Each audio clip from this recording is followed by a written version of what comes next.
Hi everybody, Matt here from Matt's Likes Comics. How are you doing today? I don't think people ask how you are doing enough. Let me know how you're doing in the comments. If everything's good or, not so good. I listen. Well, I read. um, Before we get started with today's topic, I would like to do a couple shout outs real quick. Chonko Comics and Nerd Culture is doing really well these days, and I think that deserves some serious recognition. He's really building fast, and it's great to see. I also want to shout out to Lettuce Comics and Holyak Comics for their great show that's been going on lately. By the time this video airs, I would like to see. I would like the CBCA awards will be on. And as much as I'd like you to vote for me, I appreciate it very much. If you need to vote for someone else, I understand. The people that I'd like you to vote for, if you're not going to vote for me in a category, is Holyak Comics, Lettuce Comics, Chonko Comics, and particularly the Comic Collector Geek for the Monday show in the category of the best show. We need to honor Stephen Gentner from the show. So let's get Alan the Monday show. And also, we should be making Church the best show for Bleecker on there. Because Bleecker won last year, but Church has been one of the best shows that I've watched all year. It is open and welcoming, and anybody, he drops the link to the chat, in the chat, sorry, for the broadcast usually, and anybody can come on and talk comics or whatever the topic at hand may be. There was one episode where, who dat went to Costco, and we talked about that. So, as an example. So, again, these are just some recommendations. I have lots more recommendations, and I might make a video with all my recommendations in a short while. But right now, I would like, as I said, to just give those things, because Nate and Lettuce have this Sunday hangover show that is turning out to be one of the best shows that I watch. Those two keep me cracked up. Like I can't stop laughing, and I keep ending up buying silly and ridiculous books like this based on those two and their crazy stuff. So let's get to the purpose of the video today. One of the things that I offer my members is the right, so to speak, but they're allowed to suggest topics for me. And if the topic is not easily done, but not of a variety that, like, for example, like um, zombie tramp nude covers, which I'm not going to put on the YouTube main channel. I will make a video based on what they've asked for. Channel member AG sent me a list of about 5 different characters he wanted to see a deep dive video on. One of those characters is the one that I've chosen today. I have chosen to do this on Leslie. What the heck is her name? Jeez. Leslie Willis. I can remember. Leslie Willis, better known as Livewire.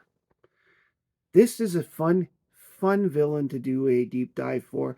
And then as time goes by, she's no longer a villain. She becomes more of an anti-hero who is there to help out and assist Superman in certain things when needed, because apparently it helps bring down her jail time or whatever. And plus, of course, she is not really in a regular prison. She's mostly kept at Star Labs anyway, due to the thing. So AG, this video is for you, and for the rest of you, I hope you enjoy this. We are going to get started.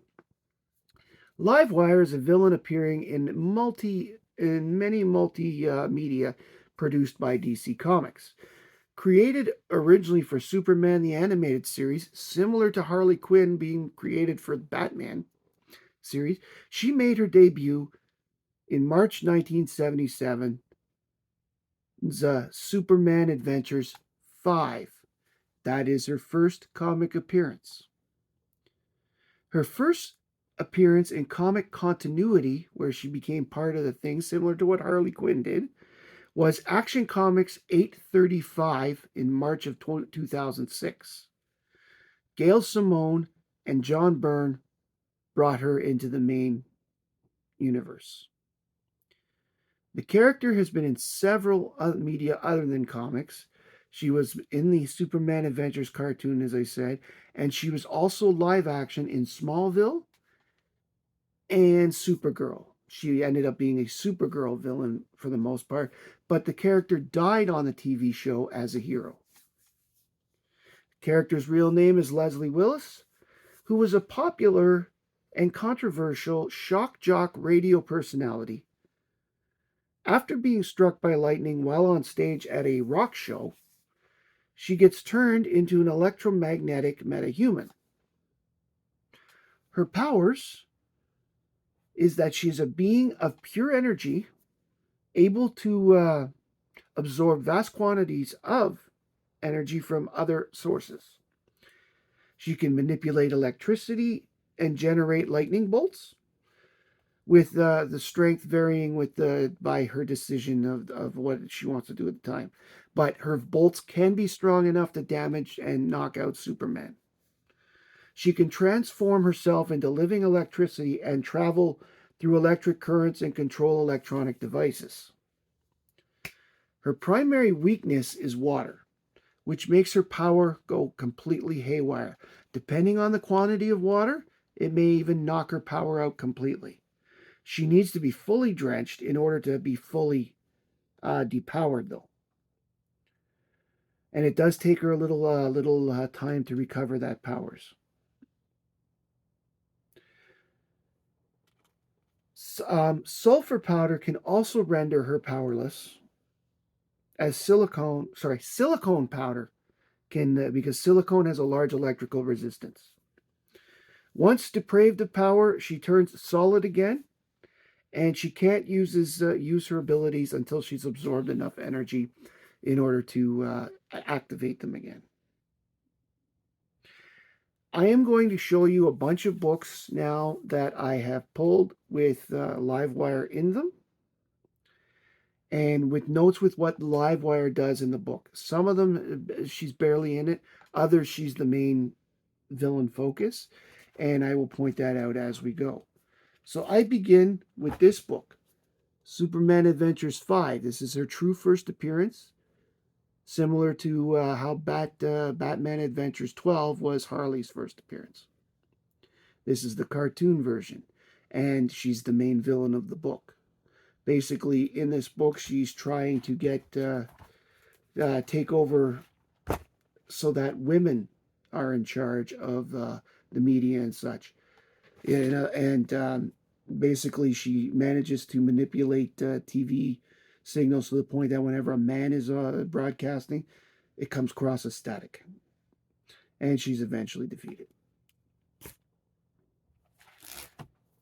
Next up is Action 833. Now, in this book, this predates her actual comic appearance. What happens in this book is that she's a voice on the telephone line, as in someone is talking to her, and she is still Leslie Willis. And it's only for a panel, 2 panels.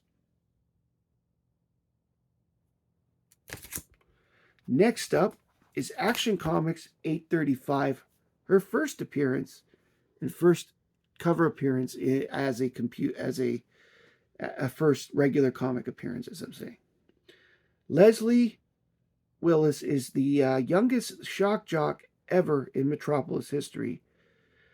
She is then fired due to her boss manipulations and has been replaced with country music programming. Her hitherto unknown powers to manipulate electricity suddenly develops, and she is transformed into Livewire. taking over television signals in Metropolis, causing power outages. She battles Superman in many ways, but she is defeated in the end. It's such a cool picture. And as I said here, it was Gail Simone and John Byrne that were responsible for bringing her out. Next up, we have now I'm doing this now in the pile of comics that I have, and not in chronological order of her appearances, but their appearances as I've set it up here. They're mostly alphabetical and numerically. Action 839. Livewire appears as part of a supervillain team trying to kill Clark Kent. She is defeated along with the rest of the team. She's only in about 6 panels in this one. And yes, the team is hired by Luthor. Action 842. She's on the cover right there. Livewire actually uses her powers to help Nightwing and Superman by transmitting a video feed of the alien. There's an alien attack going on. She feeds a live feed of the alien situation to the world so they know what's going on. And she does this on behalf of Superman and Nightwing. And here we have Action 843. Again, she's on the cover.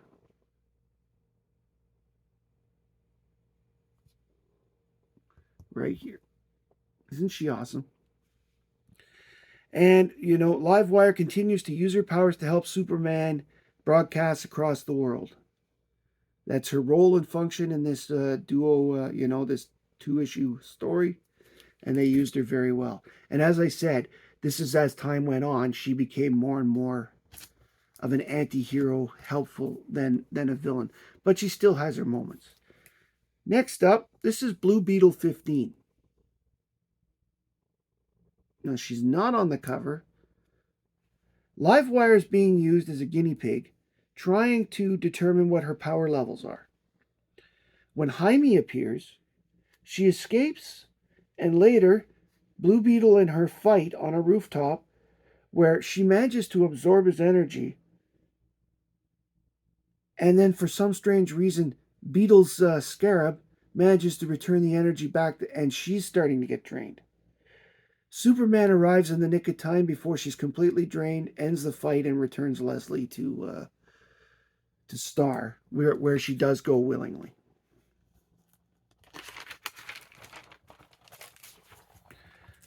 Next up, we have Superman Batman 44.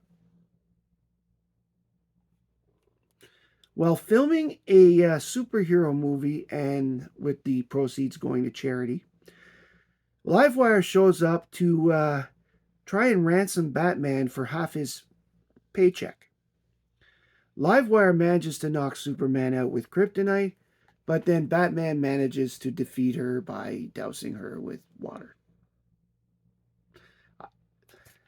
One thing I do notice as I go on here, Livewire doesn't win. I mean, most villains don't win. But I mean, she's really bad at not winning. She really manages to get captured a lot. So now we have Supergirl 30. Supergirl hears Livewire teaming up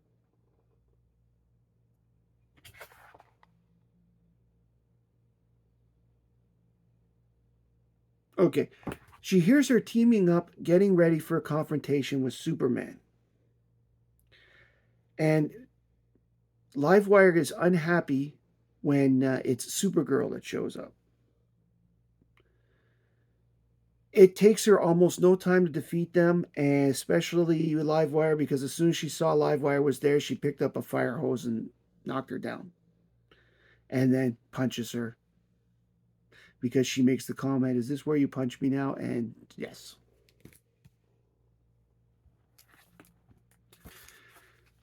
Superman 652. Livewire is on the cover. Livewire is again part of an intergame supervillain group where attacks are thwarted when Superman throws her into a waterfall. This time, though, instead of Clark Kent, they were trying to kill Jimmy Olsen.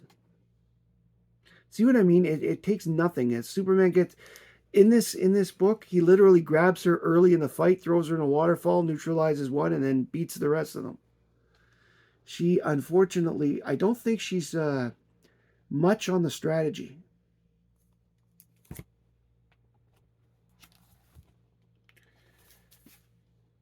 Next up is Superman 689. Livewire literally shows up in the first couple of pages as a fighting adversary to Mon-El, and he defeats her pretty quickly and moves on to the rest of the book.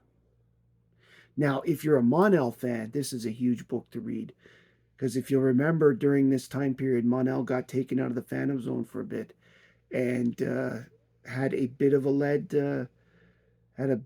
of a potion to save him from the lead poisoning going, but unfortunately it doesn't work. And this story talks about what has to happen.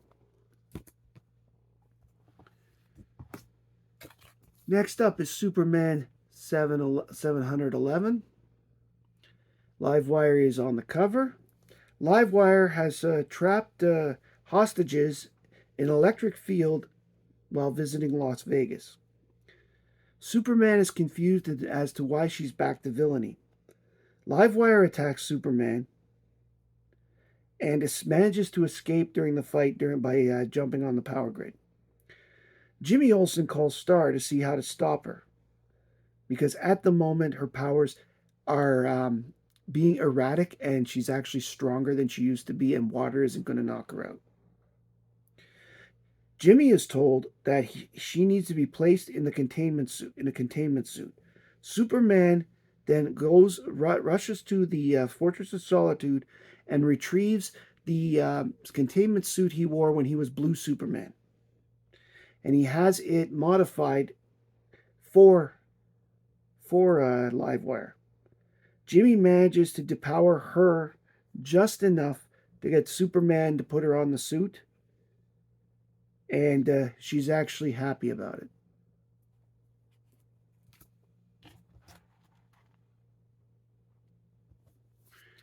And this is Superman 714, which was the final issue of the Superman series before going to the New 52.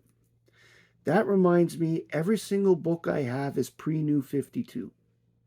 I kept it there because she has so many numerous appearances in the New 52 and forward that it was hard to have them all. This was an easy collection to put together. This is 95% of her appearances in pre-New 52, so that I have here. So this is where I'm going with. So Superman 714, Livewire is briefly shown in the book because Superman gives her a signal watch similar to Jimmy's as a thank you for her going less bad, as I say.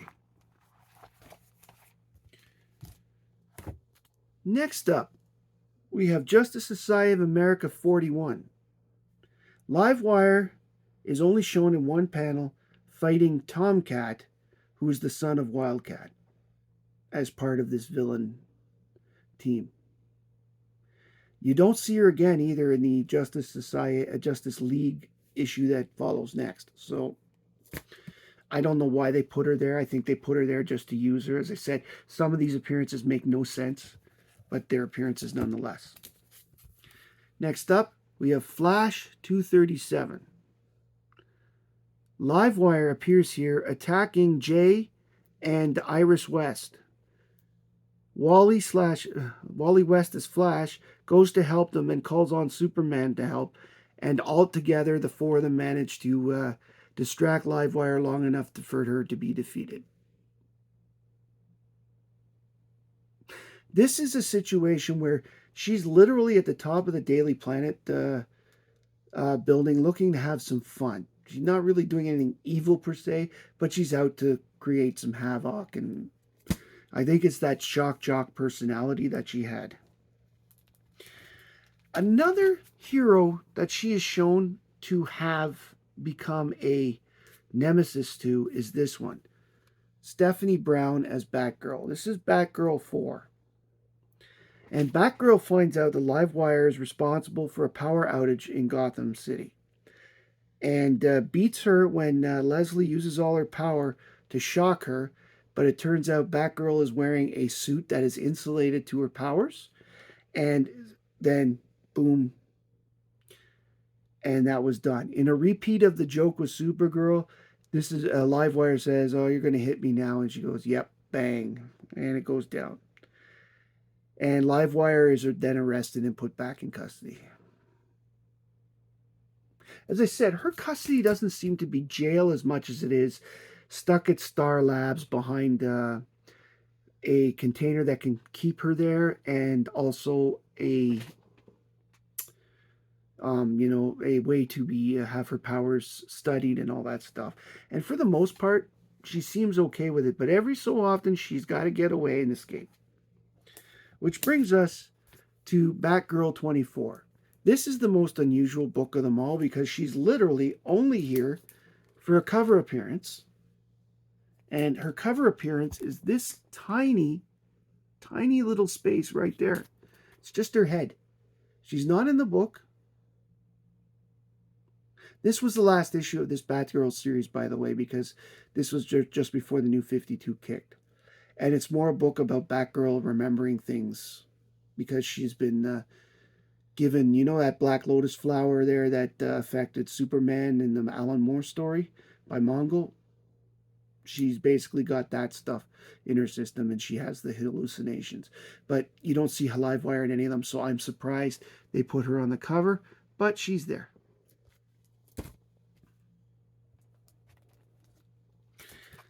This is Birds of Prey 118.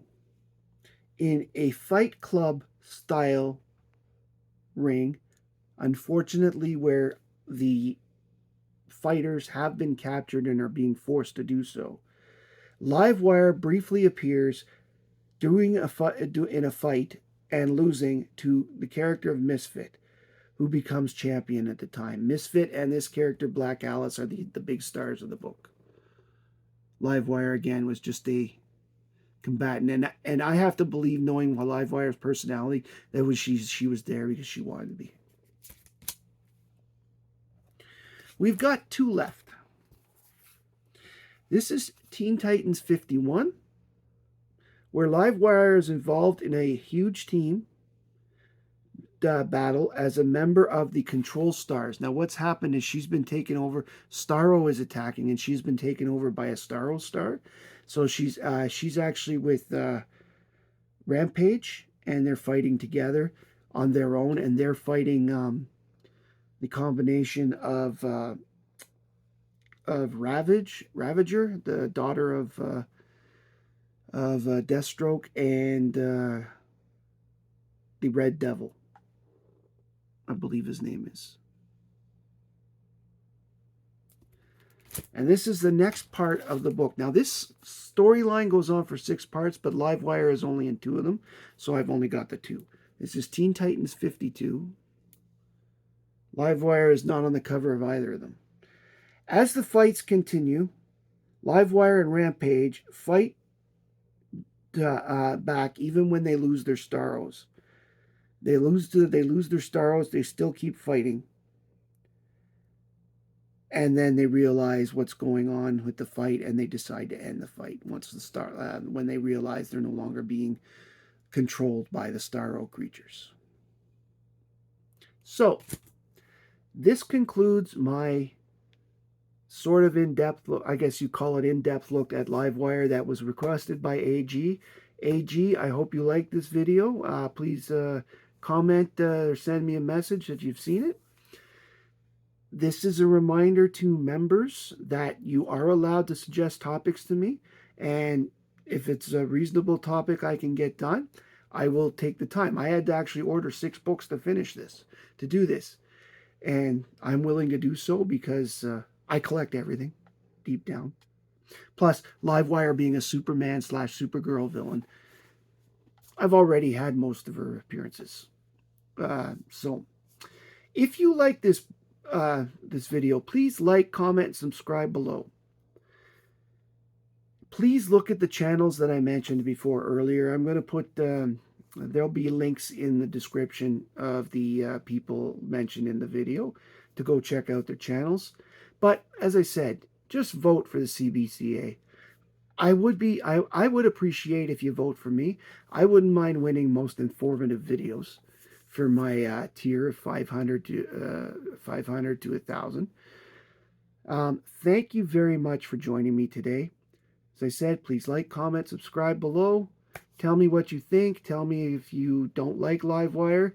I mean, she's a bit of a cocky person. It's her personality. I love it. I think Howard Stern, when she's like it, only, you know, a little more nasty and less raunchy. Thank you again for joining me. My name is Matt. I like comics, and I hope you do too. Have a good one.